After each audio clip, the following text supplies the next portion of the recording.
네, 지금부터는 투자해놓은 시간으로 이어가 보겠습니다. 장 초반만 하더라도 지수가 잘 버텨주나 싶었는데 지금 현재 하락폭을 더 키우면서 양대 지수 모두 한 3%대 하락세를 보이고 있는데요.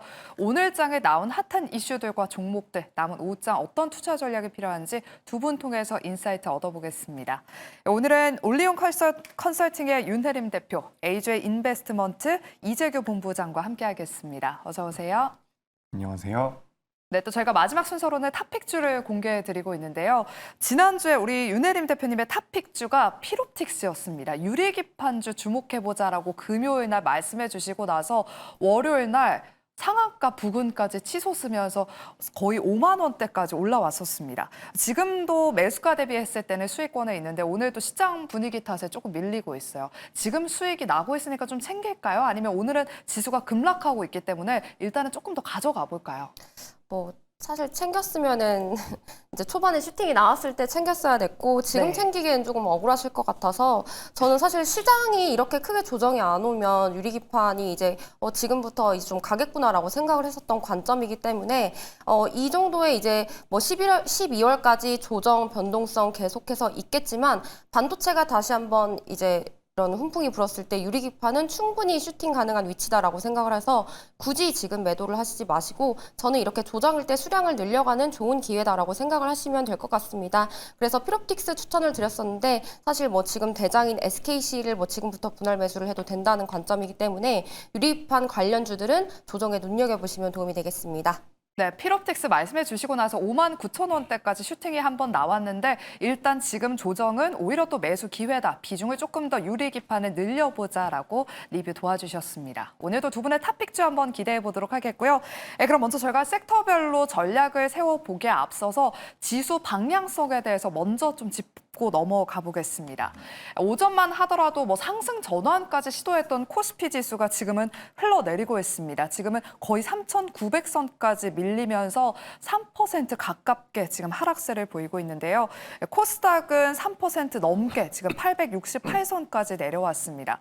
특히나 요즘 환율 이야기를 많이들 들으실 겁니다. 지금 원달러 환율이 1,455원대까지 오르면서 그야말로 지금 외국인 투자자들이 국내 주식에 사들일 만한 이유가 없는 상황인데요. 윤혜림 대표님, 지수 이야기도 좀 여쭤볼게요. 당분간은 우리 시장 좀 변동성에 유의해야 될지 지난 10월은 정말 분위기가 좋았는데 11월 시작하자마자 지금 이렇게 하루 올랐다 하루 빠지고 너무 어려워요. 일단은 지수는 한 3,800선까지 열어두시는 게 마음이 편할 것 같고 그런데 문제는 지수가 빠지는 이런 체감보다는 아마 개별 종목이 빠지는 체감이 더 크실 것 같아서 지금 아마 많이들 종목들을 갖고 계실 건데 어떻게 해야 되냐 이런 생각을 갖고 계실 것 같아요. 그래서 일단 이런 AI 버블이다, 관세 때문에 이런 얘기들이 사실 올해 내내 얘기가 나왔었고 항상 시간이 지나면 이때가 기회였다는 걸 이제 여러분들도 아실 건데 그런데 지금 계좌의 마이너스 폭이 너무나도 크다 보니까 좀 걱정이 있으실 것 같습니다. 그래서 이렇게 AI 버블론에 대한 얘기가 나오면 저는 AI 투자 매출 이제부터 시작이고 사실 금리나 유동성도 이제부터 시작이기 때문에 국장이나 미장이나 지금 조정이 나오고 있지만 내년을 본다면 사실 지금도 저는 싼 가격이다라고 생각을 하고 있습니다. 다만 우리가 일정 비용이 지금 투입이 됐고 우리가 추가 매수할 현금이 이제 많지 않기 때문에 걱정이 되는 부분이라서 그래서 조금 여러분들이 지금 이참에 좀 주도 섹터 주도주가 조금 변동이 나올 수 있을 것 같으니 AI에 관련된 섹터 위주로 다시 리밸런싱을 하는 기회로 잡으셨으면 좋을 것 같고요. 지금 환율이 1,457원입니다. 당연히 외국인이 우리나라 주식을 매수할 이유가 없죠. 그래서 환율도 어느 정도 낮춰줘야 되고 그리고 이제 외국인도 그렇고 기관도 그렇고 개인들도 그렇고 올해 주식으로 굉장히 돈을 많이 벌었을 겁니다. 그래서 연말에 어느 정도 차익 실현을 하고 조정이 나오면서 이제 다시 한번 5,000피까지 상승할 수 있는 발판을 만들어지는 구간이 지금 11월과 12월로 예상을 하고 있기 때문에 너무 조금 멘탈이 흔들리시기보다는 오히려 조금 멘탈을 잘 잡으시고 우리가 내년을 준비하는 AI로 인한 이런 섹터들로 다시 한번 조금 포트폴리오를 리밸런싱하는 기회로 잡아보시면 어떨까 싶습니다. 네, 일단 지수는 3,800선까지도 좀 밀릴 수 있다는 점을 감안하자라고 말씀해 주셨고요. AI로 좀 초점을 둬서 포트폴리오를 리밸런싱하는 기회로 삼자라고 말씀해 주셨습니다. 그럼 이 질문을 동일하게 또 우리 이재규 본부장님한테도 한번 여쭤보도록 할게요. 지금 국내 증시에 최근에 워낙 분위기가 좋아서 다시 들어오신 분들도 있고 지금 조정이 나왔을 때 조금 신규로 들어올까 하고 고민하시는 분들도 계시거든요. 지금 구간에서는 좀 어떤 전략이 필요할까요? 네, 그러니까 오늘 매수를 하고자 하는 분들 네. 같은 경우는 매수도 가능하다라고 보는데 제가 좀 걱정이 되는 게 지금 우리나라 시장이 한 3, 4거래일 정도 조정을 받고 있거든요. 근데 실제로 우리나라 시장에 대한 개인 투자자분들의 포지션을 보면 3, 4일 전부터 급격하게 늘어나는 부분들이 있습니다. 이 이야기는 뭐냐면 고점대에서 매수해서 들어오신 분들이 많다라는 얘기거든요. 물론 저점대에서 매수하신 분들 같은 경우는 지금 수익 실현을 할 수도 있을 거고요. 주식에 대한 비중을 줄일 수가 있는데 최근 며칠 동안 매수하신 분들 같은 경우는 굉장히 부담스러울 수 있는 자리라는 말씀을 드리고 싶습니다. 그런 분들 입장에서는 일단 추가 매수 여부는 조금 더 기간을 두고 보시는 게 어떨까라고 저는 생각이 되고 있거든요. 우리나라가 이제 엊그제 수요일 날이죠. 지난 수요일 날 크게 밀렸다가 아래 꼬리를 길게 달아줬는데 당시에 코스피 기준으로 20일 이동평균선을 찍고서 반등이 나왔습니다. 근데 만약에 오늘 종가 기준으로 20일 이동평균선을 이탈한다라고 하면 기관들과 외국인들의 프로그램 매도가 나올 가능성이 전 있다라고 보여지기 때문에 만약에 최근에 매수를 하셔서 지금 손실이 나고 있다면 추가 매수의 기회는 조금 더 이제 시차를 두실 필요가 있지 않을까라고 말씀을 드리고 싶습니다. 지금 제 화면을 잠깐 보여주시면 제가 이걸 꼭 좀 보여드리고 싶은데 현재 이제 우리나라 코스피의 종합 주가 지수의 흐름입니다. 지금 뭐 제 화면이 나오지 않아서 말씀으로 드려보자면 아까 말씀드린 대로 우리나라 시장에 대한 개인 투자자분들은 계속해서 매도를 하고 있다가 지금 우리나라 시장에서 10월 24일, 25일부터 매수가 시작이 됐거든요. 그래서 이제 고점대에서 매수가 시작이 됐다라는 거죠. 여기 한번 보시죠. 지금 종합주가지수가 계속해서 올라간 위에 있는 것은 종합주가지수고요. 아래에 있는 이 빨간색 선이 개인 투자자분들의 보유 금액이거든요. 그러니까 우리나라 시장이 7월 달부터 8월 달부터 9월 달까지 쭉 올라갈 때 개인 투자자분들은 매도를 하다가 최근 들어서 갑자기 매수를 굉장히 공격적으로 하기 시작을 했거든요. 이 자리부터 지금 종합주가지수가 꺾이고 있습니다. 그렇기 때문에 만약에 여기서 우리나라 종합주가지수가 20일 이동평균선을 지켜내지 못한다면 단기적으로는 공격적인 매수는 저는 좀 지양하시는 게 맞지 않을까라고 생각이 되기 때문에 그 부분을 꼭 말씀을 드리고 싶었고 방금 전에 이제 대표님께서도 말씀을 해주신 것처럼 지금 만약에 시장이 큰 폭으로 조정이 나오거나 오늘도 어느 정도 조정이 나오고 있는 구간이기 때문에 하반기라든지 2026년도에 대한 기대감이 있는 섹터나 업종들이 없다라고 한다면 포트 변경을 할 수 있는 그런 기회로 좀 삼아보시는 게 어떨까라고 말씀드리면서 너무 공격적인 매수는 리스크 관리가 선행되어야 한다라는 말씀 추가적으로 드려보도록 하겠습니다. 네, 추가 매수는 조금 더 시간을 두고 대응을 해보자라고 말씀해 주셨습니다. 이렇게 국내 지수가 너무 하락하다 보니까 코스피 지수를 견인하고 있는 삼성전자와 SK하이닉스도 지금 밀리고 있습니다. 삼성전자는 현재 96,700원대 부근에서 움직이고 있고요. 장 초반에 SK하이닉스가 60만 닉스 부근까지 올라왔다가 현재는 57만 닉스에서 움직이고 있습니다. 그나마 AI 버블에 대한 이 우려를 좀 불식시킬 만한 이슈가 있다면 바로 샌디스크의 실적이 어닝 서프라이즈를 보여줬는데요. 윤혜림 대표님. 또 최근에 반도체 수요가 늘면서 디램 가격도 늘고 있고요. 또 업황에 대한 긍정적인 시각은 변함이 없는 상황입니다. 그렇다면 이 구간에서 반도체 투자 전략은 어떻게 짜봐야 될지. 아까 전에 AI에 초점을 둬서 포트폴리오를 리밸런싱 하자고 하셨잖아요. 그러면 지금 좀 적극적으로 담아야 될 때인가요? 저도 이제 뭐 돈이 많으면 적극적으로 담으면 너무 좋겠죠. 그런데 네. 뭐 저도 지금 돈이 없습니다. 아마 시청자분들도 다 그럴 것 같아요. 그래서 이 조정을 우리가 매수의 기회로 내년을 보고 삼아야 되는 건 맞지만 지금 여력이 없고 사실 이제 하락의 시작이기 때문에 변동성도 심할 거고 아마 여기서 이제 어느 뭐 몇 개월 동안 우리가 혹은 몇 주 동안 이제 옆으로 지수가 혹은 종목의 차트가 뉘어갈 거냐의 이제 시간 싸움이겠죠.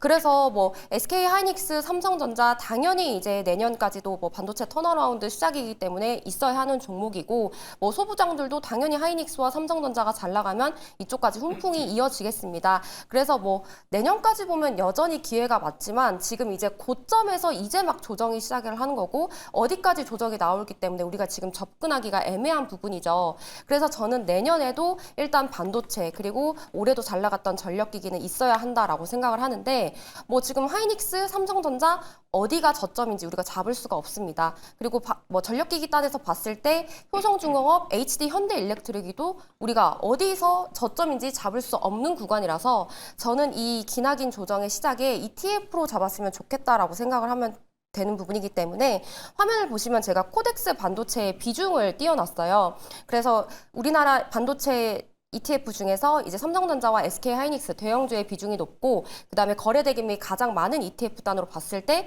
코덱스 반도체가 저는 가장 좋다라고 생각을 해서 지금 이제 삼성전자 하이닉스 그리고 소부장 종목들 뭔가 분할 매수가 어려우신 분들은 저는 지금 코덱스 반도체라는 ETF로 차라리 편입을 해서 지금부터 꾸준히 조금 이 ETF를 분할 매수로 비중을 실어서 내년까지 가는 게 가장 조금 안전한 전략이다라고 말씀드리고 싶습니다.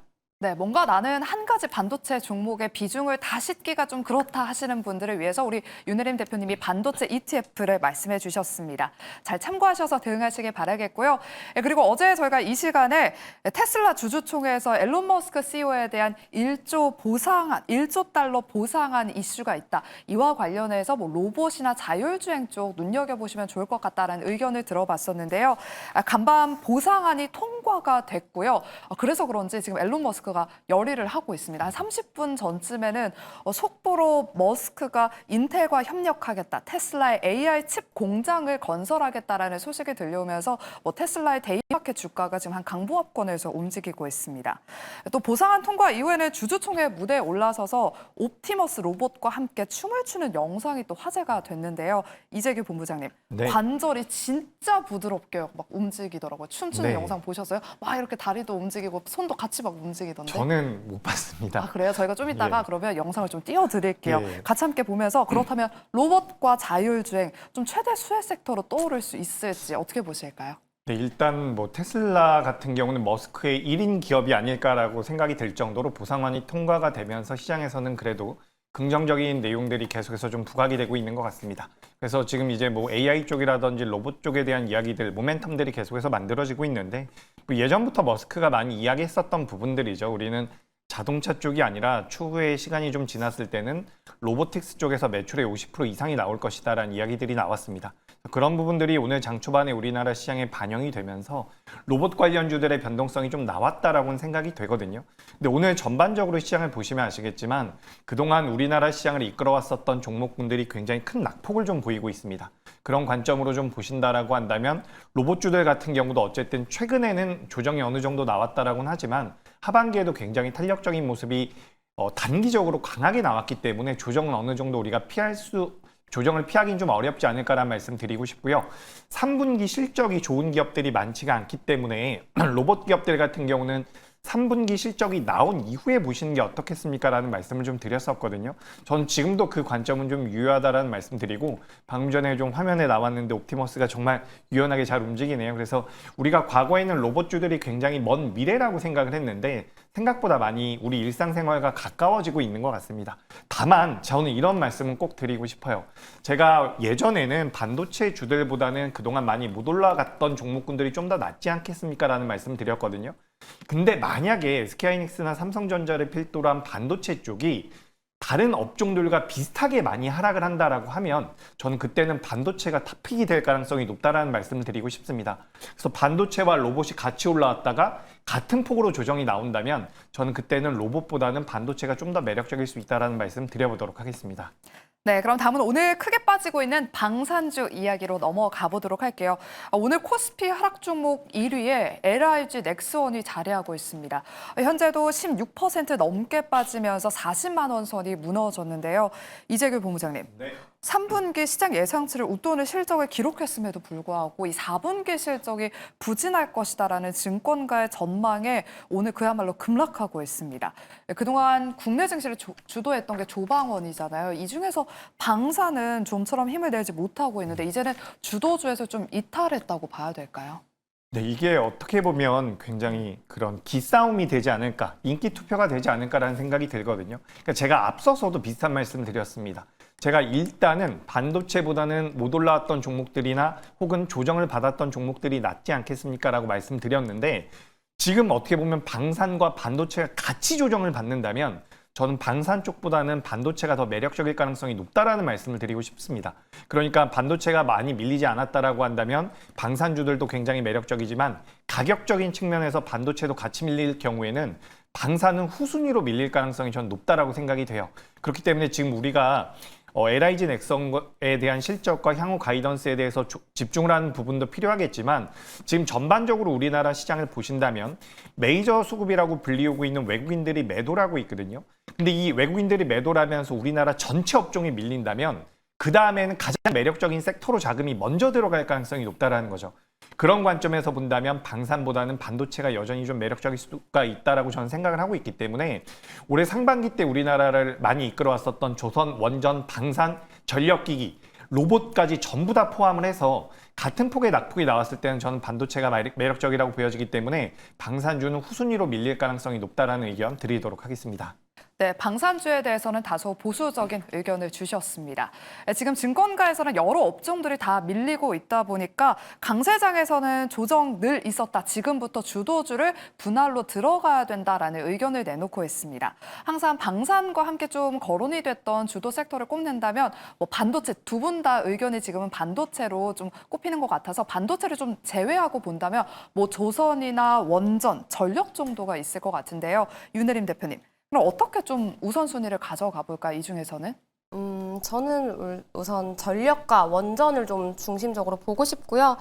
사실 요새 조정장인데 전선주들은 지금 또 한 번씩 날뛰고 있잖아요. 네네. 그래서 효성중공업 HD현대일렉트릭을 이제 잡고 싶은데 삼성전자 하이닉스랑 비슷하기 때문에 오늘 ETF를 많이 가져왔습니다. 그래서 전력기기는 이제 코덱스 AI 전력 핵심 설비 저는 반도체 ETF와 동일하게 사모으면 좋다라고 생각을 하고 있고 역시 효성중공업, HD현대일렉트릭 비중이 높고 거래대금이 높은 ETF로 가져왔으니까 조정의 이 두 가지 ETF는 잘 보시면 좋을 것 같고요. 그리고 이제 최근에 조금 이슈가 되고 있는 가온전선이라는 종목이 이제 바닥에서 슈팅이 나왔다가 지금 조정이 나오고 있는데 만약에 개별주로 접근한다면 이제 뒤이어서 오고 있는 이런 전선주도 같이 보시면 도움이 되겠습니다. 네, 그럼 다음으로는 화장품 섹터 이야기 나눠보겠습니다. 어제 API과 달바글로벌 주가가 급락하면서 많은 분들이 좀 걱정을 하셨을 텐데요. 다행히 오늘 아모레퍼시픽이 호실적을 발표하면서 급반등세에 나서고 있습니다. 이재규 본부장님, 네. 국내와 해외 시장 모두 지금 K뷰티의 성장세가 어마어마합니다. 오늘같이 이런 지지부진한 시장에서도 K뷰티가 피난처 역할을 해내고 있는데요. 추가 상승 랠리 기대해봐도 될까요? 네, 저는 일단 화장품 쪽은 긍정적이라고 생각을 합니다. 그래서 우리가 개인 투자자들이 매수를 했다 그 종목이 수익이 나면 결국에는 차익 실현을 해야 되죠. 마찬가지로 기관 투자자와 외국인 투자자 같은 경우도 저렴한 가격에서 매수한 기업들 같은 경우는 차익 실현을 해야 되거든요. 그렇기 때문에 상반기 때 올라왔었던 앞서 우리가 이야기 나눠봤었던 업종들보다는 상대적으로 좀 덜 올라온 쪽으로는 자금이 들어올 가능성이 전 있다라고 생각을 하고 있습니다. 지금 화장품 아모레퍼시픽의 실적이 잘 나왔다라는 부분도 굉장히 긍정적인 모멘텀이 되겠지만 지금부터 이제 연말까지 이 화장품 쪽에 대한 그러니까 소비 쪽에 대한 모멘텀들이 만들어질 수 있는 여러 가지 이벤트들이 좀 남아 있기 때문에 전 화장품 같은 경우는 지금도 굉장히 매력적이라고 생각을 하고 있습니다. 그래서 우리가 지금 시장을 저는 개인적으로 올라왔었던 쪽보다는 그동안 올라오지 못했던 쪽에 대한 비중을 좀 늘리는 게 맞고 연말로 가면서 좀 안정적이거나 배당이 나오는 기업들 위주까지는 아니어도 포트의 일부는 편입하실 필요가 있지 않을까라는 의견 드리도록 하겠습니다. 네, 다음 주에도 많은 K뷰티 기업들의 실적 발표가 예정되어 있으니까요. 화장품 기업들의 추가 상승 랠리 기대해 보도록 하겠습니다. 네, 그리고 최근 의료 AI 관련 종목들이 시장에서 크게 주목받고 있습니다. 신테카 바이오가 오늘도 급등 랠리를 보이면서 현재도 여전히 10% 넘는 급등세를 유지하고 있는데요. 윤혜림 대표님. 의료 AI 관련주가 돌아가면서 지금 순환매를 좀 펼치고 있는 것 같아요. 그렇다면 어떤 종목들을 좀 눈여겨보고 계실까요? 우선 지금 시장이 불안하니까 이렇게 조금 힘이 좋은 기업들 위주로 보시면 좋을 것 같고요. 신테카바이오가 가장 흐름이 좋기 때문에 보셔도 좋겠고, 우리가 이제 기관이나 외국인 수급에서 본다면 오늘은 조금 살짝 빠지고 있는데 뷰노도 눈여겨보시면 좋겠고, 그리고 보니까 이제 차트는 무너지고 있는데 외국인이 최근에 계속해서 매수를 하고 있는 종목이 코어라인 소프트라는 종목입니다. 그래서 지금 이제 접근하기보다는 만약에 바닥에서 조금 거래량이 증가하면서 하락 브레이크가 나왔을 때 이런 종목을 보시면 좋겠는데 아시다시피 이제 시가총액이 낮고 그리고 아직 실적이 안 나오는 섹터이기 때문에 조금 테마가 부각될 때 보시는 것을 추천드립니다. 네, 그리고 간밤 트럼프 대통령이 일라이릴리와 노보노디스크가 미국에서 판매하는 비만 치료제 가격 인하에 합의했다고 밝혔습니다.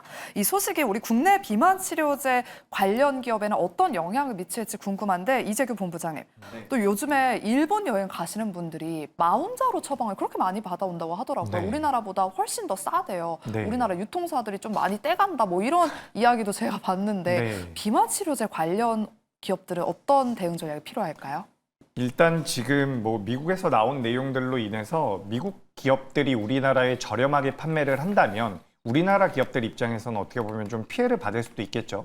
하지만 지금 우리나라에서 비만과 관련되어 있는 기업이라고 말하는 기업들은 대체적으로 제형 변경과 관련되어 있는 제형에 관련되어 있는 기술력을 가지고 있다라고 보시면 좋을 것 같거든요.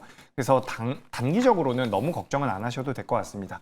미국 내에서 사실 이 약가가 인하된다라는 것이 안 좋은 것이긴 한데 근데 이제 고객이 많아질 수 있다라는 거죠. 그 처방전을 받을 수 있는 그 대상이 많아질 수 있다라는 부분들도 있기 때문에 이런 부분들 좀 체크해 보시면 좋을 것 같고요. 일단 우리나라 비만 관련주들 오늘 주가 흐름이 그렇게까지 나쁘진 않습니다. 그래서 지금 시장이 좀 안 좋아진다라면 제가 아까 전에 방어적인 성격을 띠고 있는 종목들이 어떻겠습니까라고 했는데 헬스케어 같은 경우도 방어적인 성격을 조금 띠고 있기 때문에 저는 뭐 비만 쪽과 관련되어 있는 제약바이오 같은 경우도 전반적으로는 긍정적인 의견 드리겠습니다.